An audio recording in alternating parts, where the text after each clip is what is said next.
Now let's try to solve a few examples involving circuits with DC sources. Let's begin with this. Determine the current drain on the battery with no load on the output terminals. And with the 10 kilo ohm load, what is the current from the battery?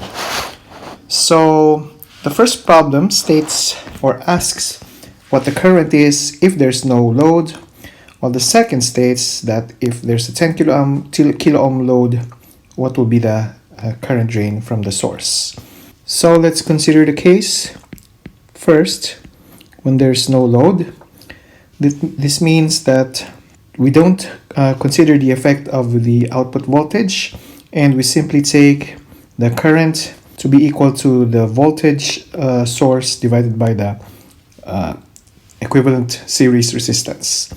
So the current is solved easily by taking 22 volts and dividing it by 10 kilo ohms plus 5.6 kilo ohms plus 2.7 kilo ohms.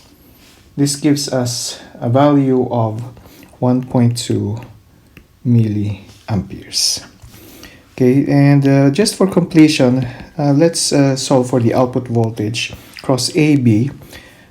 This is easily solved by taking the sum of the resistances across AB and then multiplying it by the current, which is earlier solved, and this is equal to 9.98 volts.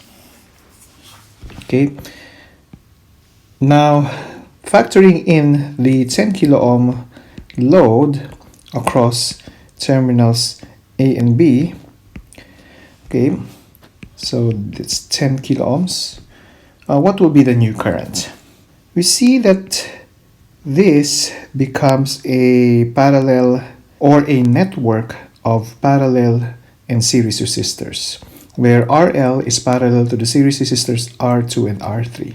So we have to take the equivalent resistance of this, add it to R1 to get the total resistance. So, and that's how we solve for the current. So the current is equal to the source voltage divided by the equivalent resistance, or the total resistance, which is 10 kilo ohms plus 1 over 5.6 kilo ohms plus 2.7 kilo ohms plus 1 over 10 kilo ohms. Okay, and if we do the math, we get 1.5 milliamperes. Okay, immediately we see that by adding the load resistance, the current increases compared to when there is no load resistance. Now let's take the output voltage, and the output voltage is nothing but the voltage across these 2 points, A and B, which is the equivalent resistance across this network of resistors, and that will give us 1 all over 5.6 kilo ohms plus 2.7 kilo ohms plus 1 over 10 kilo ohms, and multiply that by the current that we already solved. So V out is equal to 6.86 volts. Okay, again, we see that by adding a load resistance which is comparable to R2 and R3, the output voltage decreases significantly.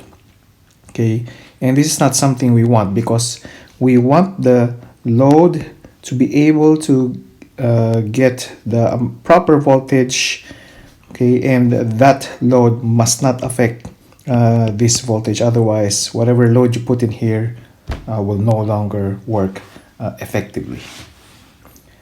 Okay, so that's this is what's called voltage loading.